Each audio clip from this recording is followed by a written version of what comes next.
अस्सलाम वालेकुम, मैं हूं आपका एस्ट्रोलॉजर सलीम समी। आज हम बात करेंगे लू के ऊपर, कैसा रहेगा लू का 14 जनवरी से लेकर 14 फरवरी तक का टाइम। सन जो है आपका छठे घर में आया है, अपने लगन का मालिक ही छठे घर में आया है और यहाँ पे वो केतु के साथ इसका कंजक्शंस होगा। तो यहाँ पे आपको बहुत ज़्यादा एहतियात करनी है कि रोड एक्सीडेंट्स जो है वो आपका हो सकता है। यहाँ से गाड़ी या जो भी है आप रोड पे बहुत ज़्यादा एहतियात से होके चलें तो ज़्यादा बेहतर है। लेकिन जैसे यहाँ पे ग्रेन भी लगेगा और ग्रेन जो है यहाँ पे आपको फाइनेंशियली लॉस जो है वो देखे जा सकता है। तो यहाँ पे किसी पर ट्रस्ट ना कीजिएगा, यहाँ पे कोई किसी की गारंटी मत दीजिएगा और पैसे को बहुत देखभाल के यूज़ कीजिएगा। यहाँ पे आपके साथ चिटिंग होने का या आपके साथ धोखा होने का जो है वो योग बन रहा है, तो ये केयरफुल होकर रहिएगा। जैसे ही मंगल आपके चौथे हाउस में आएगा तो यहाँ पे जो घर में थोड़ा सा जो माहौल आपका टेंशन वाला था यहाँ पे बेहतर आएगा। मदर की हेल्थ को लेके चीज़ें काफ़ी हद तक बेहतर होंगी और जो आपकी गाड़ी अगर काफ़ी अरसे से आपका खर्चा करवा रही थी या टेंशन दे रही थी तो गाड़ी यहाँ पे आपकी बेहतर माहौल में बनेगी, शायद नई गाड़ी के भी योग बने। और जैसे जुपिटर और वीनस का कंजक्शन ट्राइंग शुरू होगी वो आपके 7वें घर में, तीसरे घर में होगी।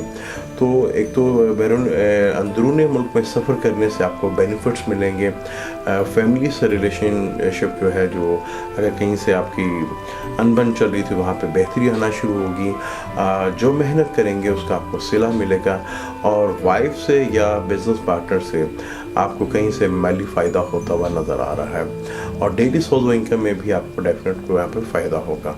सन जो है यहाँ पे छठे घर में रहने से यहाँ पे थोड़ा सा हेल्थ का जो है वो हालात बने रहेंगे। उसके लिए बेहतर है कि आप रूबी स्टोन जो है वो पहनने से आपको फ़ायदा होगा और अपने गुस्से में थोड़ा सा कंट्रोल रखिएगा। केतु के साथ बैठने से और राहु की नज़र पड़ने से या खर्चे जो हैं काफ़ी ज़्यादा बढ़ सकते हैं, जिसकी वजह से आपको टेंशन और डिप्रेशन होगी।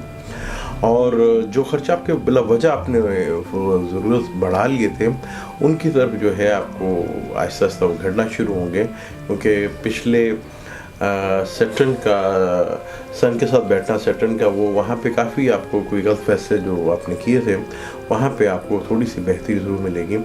जैसे ही जुपिटर और वीनस का ट्राइंग बनेगी तो ये फाइनेंशियली मैटर्स में आपको काफ़ी ज़्यादा जो है बेहतर, क्योंकि वीनस जो है आपके 10वें घर का है।